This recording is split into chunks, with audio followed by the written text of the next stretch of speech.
kita meninggalkan trauma dalam batin anak. Pendidikan kepada anak itu yang sekarang terjadi itu seringkali lebih kepada ritualnya saja. Bagaimana supaya anak itu gemar berpuasa?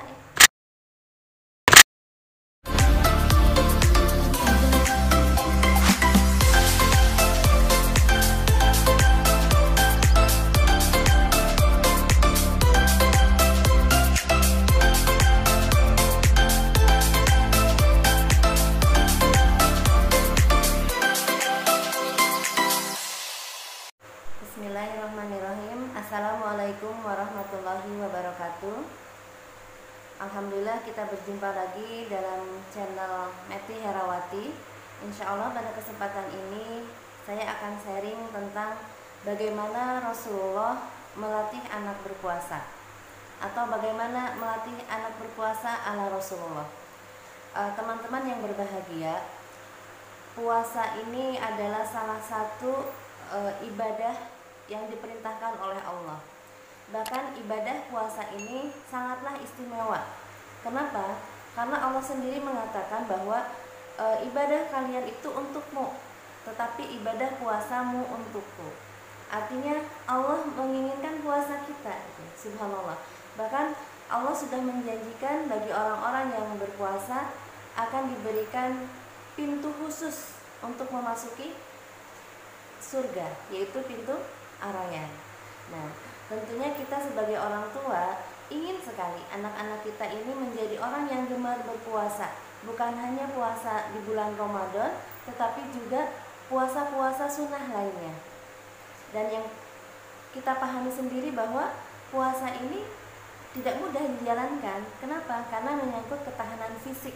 Puasa itu ibadah fisik gitu ya, yang tentunya memerlukan kesiapan mental, kekuatan iman gitu ya untuk menjalankannya. Apalagi puasa di bulan selain bulan Ramadan, tentunya godaannya sangatlah besar.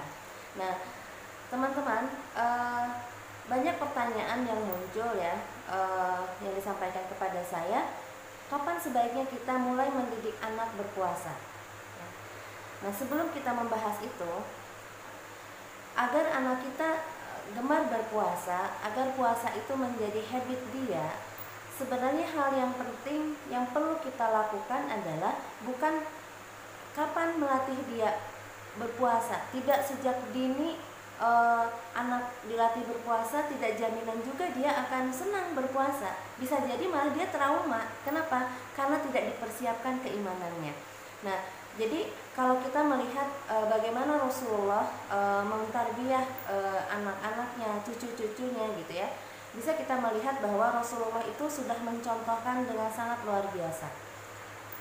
Pendidikan kepada anak itu yang sekarang terjadi itu seringkali lebih kepada ritualnya saja. Bagaimana anak melakukan itu, kita akan sangat bangga. Kita akan sangat bangga ketika anak sudah bisa berpuasa di usia dini gitu ya.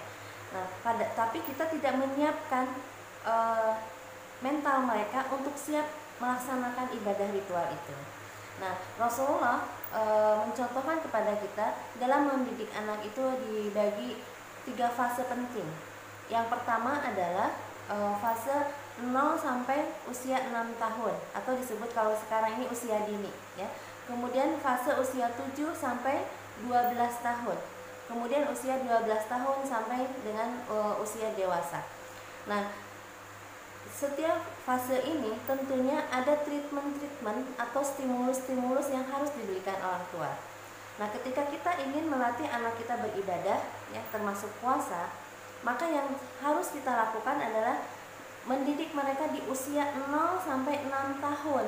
Jadi bukan ketika anak sudah bisa berpuasanya, tetapi menyiapkan mereka di usia 0 sampai 6 tahun. Fase ini jangan sampai terlewati begitu saja. Apa yang bisa kita lakukan di usia 0 sampai 6 tahun?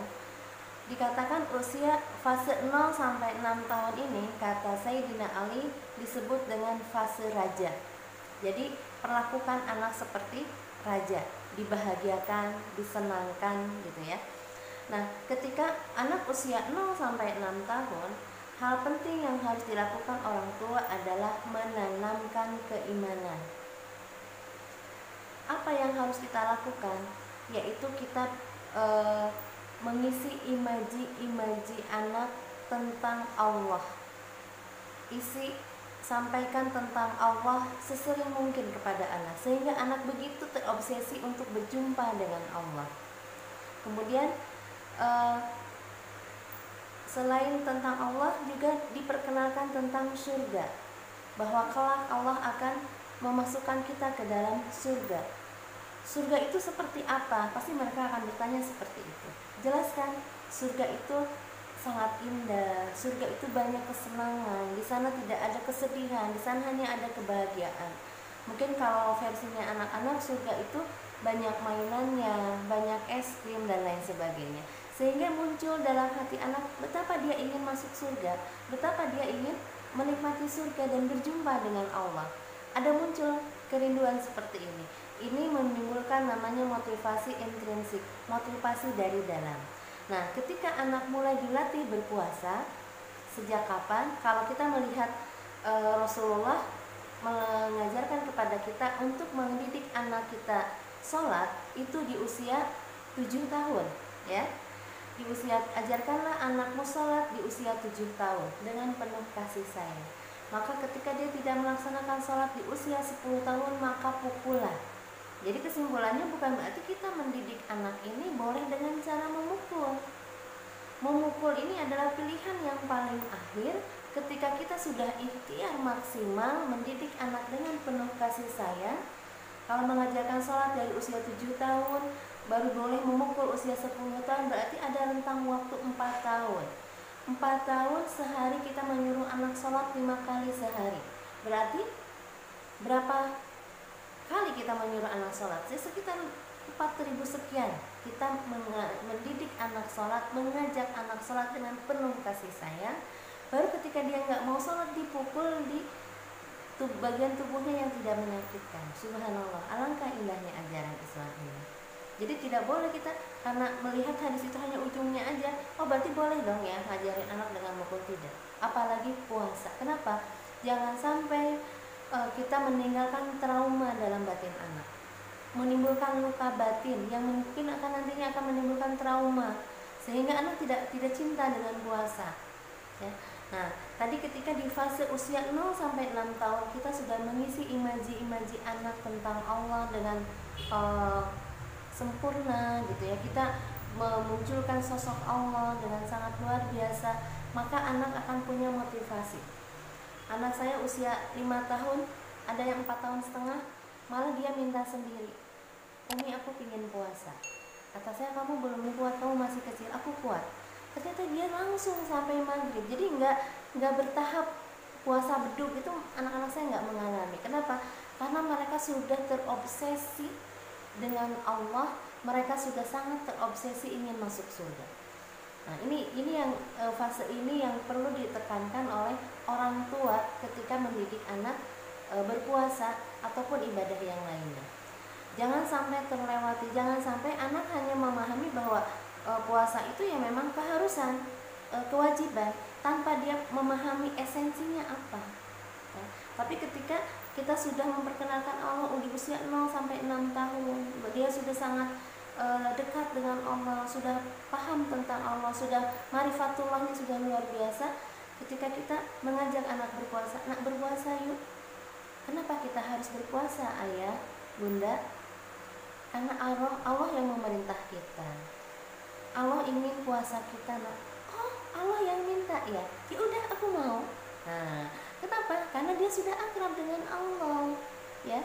Jadi dia puasa bukan karena orang tua, bukan karena perintah orang tua, bukan karena teman-temannya puasa.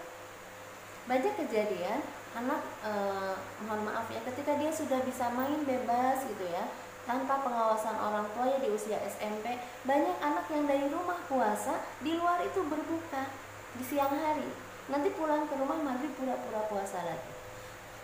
Yang seperti itu berapa orang? Banyak hitungannya gitu kan.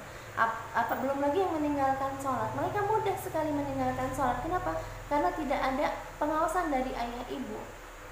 Kenapa? Karena selama ini kita tidak memperkenalkan tentang Allah, kita belum mendalam, keimanannya tertancap dalam dada anak kita itu belum sehingga anak mudah goyah. Nah, kemudian bagaimana supaya anak itu gemar berpuasa? Rasulullah mencontohkan kepada kita, maka berikanlah keteladanan bahwa kita menunjukkan pada anak bahwa puasa itu menyenangkan. Jangan sekali-kali kita menunjukkan puasa itu menyiksa gitu ya. Misalkan kita tiduran terus seharian sampai lemes, meludah aja ya. Anak kan jadi trauma lah. Ayah ibu kok begitu gara-gara puasa? Aku nggak mau puasa. Ngapain aku harus puasa? Ya kan? Karena kok melihatnya tersiksa. Gitu. Jadi kita tunjukkan dalam kita sendiri keseharian bahwa puasa itu menyenangkan. Tunjukkan wajah yang berseri-seri, wajah yang gembira, ya. Jadi ketika ada kebiasaan Rasulullah itu mengajarkan sebelum bulan Ramadan itu ada menghias rumah, menyambut pokoknya apalah aktivitas menyambut Ramadan sehingga Ramadan itu terasa spesial. Mungkin kita sebelumnya kepada anak menyampaikan, nanti kita akan menyambut bulan Ramadan. Kenapa kita cerita? Apa keistimewaan bulan Ramadan? Jadi kita sampaikan ya. Yang kedua yang pertama keteladanan, yang kedua sampaikan berita gembira tentang Ramadan ini. Apa pahalanya? Apa keutamaannya gitu ya?